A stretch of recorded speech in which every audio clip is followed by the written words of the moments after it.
Guys, मैं हूँ Chris, आपका instructor for this awesome series जिसका नाम है Android beginner to pro with Kotlin. चलिए आज फिर कुछ नया और कुछ अच्छा सीखते हैं। So keep watching, keep learning. Hello guys, welcome back. Hope you are doing great. आज की वीडियो हम बात करेंगे नल सेफ्टी की, कि नल सेफ्टी क्या होती है और कैसे जो है यूज़ करते हैं कोटलिन के अंदर। तो उसमें हम सबसे पहले क्या देखेंगे, व्हाट इज़ नल, कि नल वास्तव में है क्या। फिर हम देखेंगे nullable types and non nullable types. Kotlin के अंदर नलेबल टाइप क्या होते हैं, नॉन नलेबल टाइप क्या होते हैं।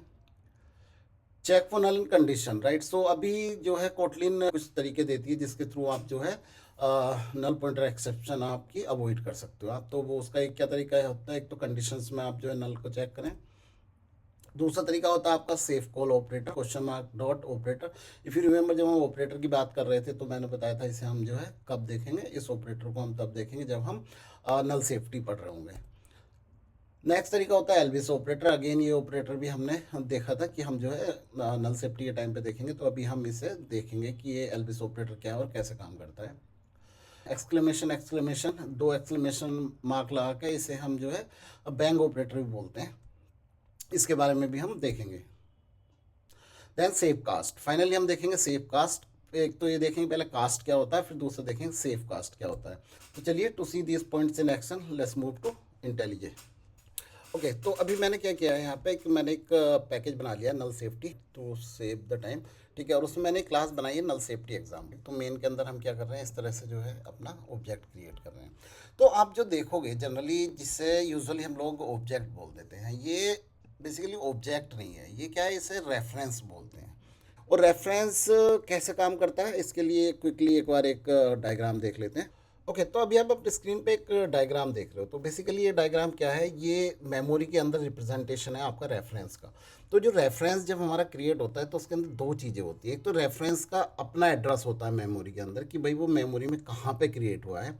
दूसरी चीज़ क्या होता है, उसके अंदर जो हम एक्चुअल ऑब्जेक्ट उस रेफरेंस में असाइन कर रहे होते हैं, उसका एक जो है ऑब्जेक्ट एड्रेस होता है। तो ये मान लीजिए मैंने जो है मैं करता हूँ वैल ए इक्वल टू ए, मैं ए क्लास का ऑब्जेक्ट जब ए में असाइन करता हूँ तो बेसिकली क्या होता है, एक रेफरेंस क्रिएट हो जाता है। ये जो है उसमें रेफरेंस का अपना एड्रेस होता है और एक मेमोरी में कहीं पर ऑब्जेक्ट क्रिएट होता है ए क्लास का, और यहाँ पे रेफरेंस के अंदर उसी के अंदर एड्रेस होता है कि एक्चुअल ऑब्जेक्ट आपका कहाँ पे क्रिएट हुआ है। तो ये जो ऑब्जेक्ट क्रिएट हुआ है आपका, ये इस ऑब्जेक्ट का जो एड्रेस है रेफरेंस के अंदर, ये वहाँ पे असाइन हो जाता है। क्या होता था सी प्लस प्लस या जावा के टाइम में, क्या होता था कि आप जो है रेफरेंस क्रिएट कर सकते थे बिना ये ऑब्जेक्ट डिफाइन किए। तो उस केस में क्या होता था, ये जो आपका ऑब्जेक्ट एड्रेस है, ये ऑब्जेक्ट एड्रेस आपका नल रह जाता था। नल रह जाता था मतलब ब्लैंक होता था। अभी मैं अगर अपने प्रोग्राम में वापस आता हूँ तो हम यहाँ पे क्या कर रहे हैं, यहाँ पे एक रेफरेंस क्रिएट कर रहे हैं। रेफरेंस में जो है, जो इसका अपना एड्रेस होगा रेफरेंस का, और दूसरा इसके अंदर ऑब्जेक्ट का रेफरेंस होगा। ऑब्जेक्ट के रेफरेंस में जो ये ऑब्जेक्ट क्रिएट होगा उस ऑब्जेक्ट का एड्रेस आ जाएगा। बट जावा के केस में क्या हुआ करता था, जावा जब हम, अभी तो जावा में भी कुछ ऑप्शन वगैरह आ गए हैं तो जावा 8 के बाद, बट उससे पहले क्या होता था, आप जैसे नल से एग्जाम्पल मैंने बोला ई एक्स पी, तो this was a valid syntax. तो मैं अगर मान लीजिए गलती से कहीं पे मैंने print L N E X P जो है ये प्रिंट कराने की कोशिश करता था, तो मुझे नल पॉइंटर एक्सेप्शन आ जाती थी। ऐसा क्यों होता था कि कई बार ऐसे सिनेरियो होते हैं आपके, मान लीजिए आपका डेटा सर्वर से आने वाला है, तो आपको इनिशियली नहीं पता कि उसका डेटा क्या है, तो उस समय मुझे वो सारे ऑब्जेक्ट नल इस तरह से बेसिकली रेफरेंस क्रिएट करके हम जो है रख देते थे। और बाद में पता चला किसी वजह से उसमें डेटा नहीं आया और मैंने वो यूज़ कर लिया वेरिएबल या ऑब्जेक्ट, तो मुझे इस तरह से नल पॉइंटर एक्सेप्शन आ जाती थी। तो अब कोटलिन ने इसके लिए क्या किया, कोटलिन ने बोला कि अच्छा ठीक है, तो एक काम करते हैं, मान लीजिए मैं एक बेयर बनाने की कोशिश करता हूँ, नेम मैंने बनाया है, स्ट्रिंग मैंने दे दिया इस तरह से। तो ये अभी देखो कंप्लेन करता है कि भाई ये आपको इनिशियलाइज ही करना है। एक तो कोटलिन ने ये कर दिया यहाँ पे कि आप किसी भी वेरिएबल को अनअसाइन नहीं छोड़ सकते, आपको इनिशियली कुछ वैल्यू असाइन करनी ही पड़ेगी। बट अब हमारा केस आता है कि जैसे हमने जावा की बात की थी, भाई बहुत सारा डेटा ऐसा हो सकता है हमें सर्वर से आए, हमें पता ही नहीं है कि उसमें क्या वैल्यू होनी है। तो जनरली जब हम बड़े बड़े सॉफ्टवेयर काम करते हैं तो बहुत सारा डेटा आता है सर्वर से, सबको तो इनिशियली इनिशियलाइज करना पॉसिबल नहीं है। तो कोटलिन ने उसके लिए क्या तरीका दिया, कोटलिन ने कहा अच्छा ठीक है, तो इससे आप ना एक काम करो, इससे आप ना नलेबल बना लो और उसमें आप जो है नल वैल्यू असाइन कर दो शुरू में। तो उसे ये बता दो कि भाई जो इसका ऑब्जेक्ट एड्रेस में अभी फ़िलहाल नल है, ठीक है। एट द सेम टाइम मैं जो है, अगर आपके पास वैल्यू आपको पता है तो आप उसमें जो है वैल्यू इनिशियली असाइन कर दो। तो जो ये चीज़ है जिसे हम जो है क्वेश्चन मार्क लगा के जब बताते हैं कि भाई ये नलेबल है, इसमें हम नल असाइन करते हो, तो इस टाइप को हम बोलते हैं नलेबल टाइप। और जो जहाँ पे आप इनिशलाइज कर देते हो, जहाँ पे आप जो है वैल्यू इस तरह से इनिशलाइज करके इनिशियली ही दे देते हो, उसे हम बोलते हैं नॉन नलेबल टाइप। तो बेसिकली कोटलिन ये दो चीज़ें आपको देती है, एक तो नलेबल टाइप जिसमें आप जो है नल असाइन कर सकते हो using question mark you define हमेशा। क्योंकि आपके पास एक चीज़ और है यहाँ पे, क्योंकि आपके पास यहाँ पे वो तो है नहीं वैल्यू, तो आपको ये तो पता नहीं है कि ये इन टाइप का होगा, स्ट्रिंग टाइप का होगा, तो यहाँ पे आपको इस केस में टाइप बताना जरूरी हो जाता है वेरिएबल का अपने ना। तो नेम स्ट्रिंग मैंने बोला कि स्ट्रिंग है, बट ये क्या है, क्वेश्चन मार्क से मैंने क्या बताया, नलेबल होगा कि हाँ इसमें आप जो है नल असाइन कर सकते हो। तो मान लीजिए इस क्लास के अंदर मैं एक मेथड बना देता हूँ, मेथड का नाम क्या है, फन प्रिंट लेंथ। तो मैंने इसमें क्या किया, मैंने इसमें बोल दिया भाई कि where len one equal to आपका name dot length and where len two equal to आपका last name dot length. Name मेरा ये स्ट्रिंग टाइप का है, उस स्ट्रिंग के अंदर एक लेंथ नाम की प्रॉपर्टी अवेलेबल होती है जो ये बताती है कि आपकी जो है इस पर्टिकुलर स्ट्रिंग की कितनी लेंथ है। तो मान लीजिए मैं यहाँ पे प्रिंट कराना चाह रहा हूँ कि इसकी जो लेंथ है लेन वन है नेम की, और लास्ट नेम की जो है आपकी लेन टू है। तो अभी मैं इस तरह से लिखता हूँ, तुम देखोगे तो ये नेम पे क्या एरर बता रहा है। एरर क्यों बता रहा है, क्योंकि इसे पता है कि भाई ये ठीक है नलेबल टाइप का है, वैल्यू नल हो सकती है नेम की, और नेम की जो है आप वैल्यू नल वैल्यू पे अगर आप लेंथ लेने की कोशिश करोगे तो जो है आपकी प्रॉब्लम हो जाएगी, तो ये नल पॉइंटर एक्सेप्शन आ जाएगा। तो जो कंपाइलर है वो आपको ये करने ही नहीं देगा, उस वो आपको क्या बोलता है कि अगर आपका टाइप नलेबल है तो आप इसे किसी तरह सेफली ये देखो कि भाई ये हो सकता है कि नहीं हो सकता है। तो उसके लिए जो है जो तरीके देता है, दो तीन तरीके कोटलिन देता है। तो पहला तरीका तो आपका सेफ कॉल ऑपरेटर जिसे हम बोलते हैं। तो सेफ कॉल ऑपरेटर क्या होता था आपका, क्वेश्चन मार्क डॉट, राइट। तो क्वेश्चन मार्क डॉट जो है आपका ये क्या करता है, ये देखेगा कि भाई ठीक है, अगर मान लीजिए आपका नेम नल नहीं है तब तो मैं उस पर लेंथ कॉल कर दूंगा, अदरवाइज जो है अब मैं इसमें जो है नल असाइन कर दूंगा आपके वेरिएबल में, समझ रहे हो। तो नल बेसिकली नल स्ट्रिंग नल इसमें जो है आपका असाइन हो जाएगा। अगर आपका नेम नल है तो जो आपका लेन वन में नल असाइन हो जाएगा, और आपका अगर नेम नल नहीं है तो आपकी जो है लेंथ इसके अंदर असाइन कर देगा। ओके, तो मैं अभी इस मेथड को यहाँ से मान लीजिए कॉल कराता हूँ आपके प्रिंट लेंथ, और मैं इस प्रोग्राम को रन करने की कोशिश करूँगा। तो आप देखोगे कि मुझे क्या मिल गया कि name length is null and last name length is 7। तो लास्ट नेम की तो मेरी लेंथ ठीक मिल गई, क्योंकि ये क्या था आपका नॉन नलेबल था, नॉन नलेबल है तो आपका जो है इसमें वैल्यू होगी होगी। तो यहाँ पे इसलिए हमें इसने कुछ चेक करने के लिए भी नहीं बोला, बट यहाँ पे मैंने क्या लगा दिया, सेफ ऑपरेटर लगा दिया। बट अभी यहाँ पे एक प्रॉब्लम है। प्रॉब्लम क्या है कि भाई अगर इसमें लेंथ नहीं है तो ये जो है लेन वन में क्या है नल असाइन कर दे रहा है, बट मैं एक्सपेक्ट कर रहा हूँ कि जो है मेरी इसमें कुछ इंटीजर नंबर आना चाहिए। तो मैं क्या कर सकता हूँ, इसके साथ में एल्विस ऑपरेटर यूज़ कर सकता हूँ। तो एल्विस ऑपरेटर मेरा कैसे काम करता है, तो मैं क्या बोलूँगा, मान लीजिए मैं इस तरह, तो इस एल्विस ऑपरेटर का क्या मतलब होता है कि अगर मान लीजिए नेम नल नहीं है तो आप नेम डॉट लेंथ रिटर्न कर दो, ये वाला पार्ट। अगर मान लीजिए नेम नल है तो आप नल स्ट्रिंग ना रिटर्न करके आप जीरो रिटर्न कर दो। तो ये इस तरह से आपका एल्विस ऑपरेटर काम करता है। तो आई होप कि ये आप समझ रहे होगे कि एल्विस ऑपरेटर अगर यहाँ पे वैल्यू नल नहीं है तो आप जो है ये जो पर्टिकुलर एक्सप्रेशन है इसी का वैल्यू रिटर्न कर दो, अगर आपकी नल है तो आप जो है जीरो रिटर्न कर दो। तो अब भी अगर मैं इस प्रोग्राम को रन करूँगा तो आप देखोगे name length is zero and last name length is 7।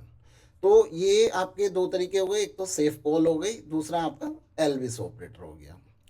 तीसरा तरीका है जो कि सेफ नहीं है आपका, जो मैंने बताया था आपका बैंग ऑपरेटर।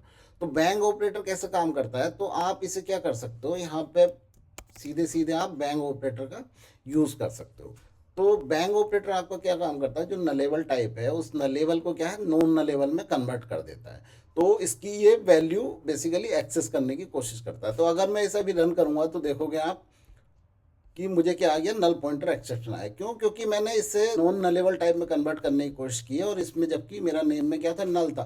तो यूजुअली ये जो ऑपरेटर, बैंग ऑपरेटर, इसलिए इसे बैंग ऑपरेटर कहते हैं, क्योंकि ये बैंग मतलब कुछ भी कर सकता है, आपकी नल पॉइंटर एक्सेप्शन वगैरह दे सकता है। तो ये ऑपरेटर हमें यूज़ नहीं करना चाहिए। तो यूजुअली लाइक जितना हो सके पॉसिबल आप इसे अवॉइड करो, until and unless you are very sure कि जो है आपके ऑब्जेक्ट में या प्रॉपर्टी में जो भी है उसमें वैल्यू है ही। ओके, इसके अलावा एक तरीका और है। तो मान लीजिए कि अगर ये आपकी प्रॉपर्टी वेल है और इसमें कुछ वैल्यू है, right, though it is of type nullable, तो मैं यहाँ पे क्या कर सकता हूँ, मैं if name not equal to null, तो मैं क्या कर सकता हूँ, then name dot length return कर दूंगा, एल्स मैंने बोला 0। तो if I try to run this, तो आप देखोगे कि मुझे क्या आ जाएगा। सो सिमिलर आपका आ जाएगा कि length is 7 and this is 7। इससे जो ये हमने इस तरह से यूज़ किया, तो यहाँ पे देखो क्या हुआ कि नेम डॉट लेंथ मैंने किया, इसने स्मार्टली ये चेक कर लिया कि कंपाइलर ने देखा कि अच्छा आप नल को चेक कर चुके हो पहले कि नेम नल नहीं है, तो ठीक है, तो अभी ये वैलिड है। बट ये जो है मतलब केवल पॉसिबल है अगर मेरा ये जो नॉन नलेबल है वेल टाइप का है। तो अगर मान लीजिए मेरा ये वेल टाइप का होगा, तो यहाँ पे आपको एरर आने लगेगी। एरर क्यों आने लगेगी? वो एरर इसलिए आने लगेगी कि मान लीजिए मैंने यहाँ पे तो चेक कर लिया, ठीक है, बट यहाँ तक मेरे कोड का एग्जीक्यूशन आते आते मान लीजिए नेम नल हो जाता है, क्योंकि ये वेरिएबल है, वेरिएबल है तो वैल्यू चेंज हो सकती है।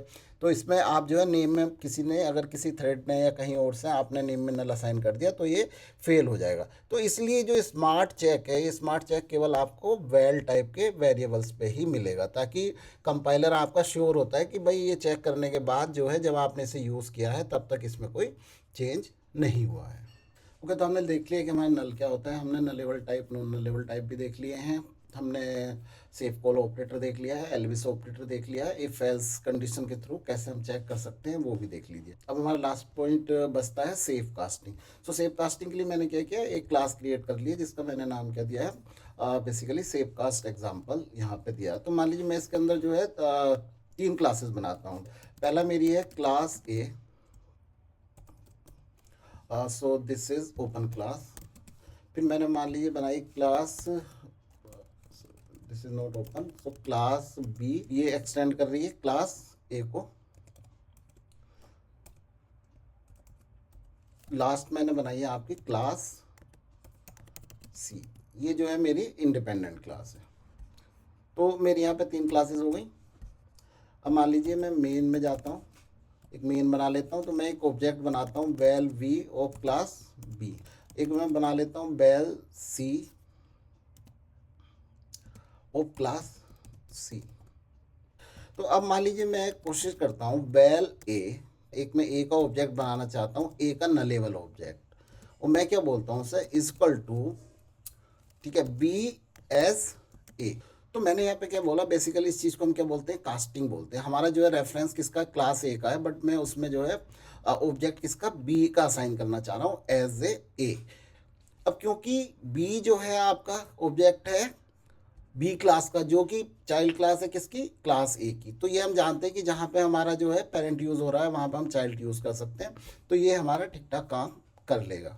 तो मान लीजिए अभी मैं यहाँ पे प्रिंट ए कर लेता हूँ। अगर मैं इसे रन करने की कोशिश करता हूँ, तो आप देखोगे कि ठीक है, यहाँ पे जो है ऑब्जेक्ट बी का है, बट मतलब ए में आराम से कास्ट हो गया। तो इस चीज़ को हम जो है कास्टिंग बोलते हैं, कि इसे आप ए की तरह यूज़ कर लो। So this is nothing but casting. But now अभी मान लीजिए मैं सी के ऑब्जेक्ट को जो है ए में कास्ट करने की कोशिश करता हूँ, तो क्या होगा, मैं इसे रन करके देखता हूँ। तो आप देखोगे तो मुझे एक एक्सेप्शन आ गई। क्या एक्सेप्शन आ गई?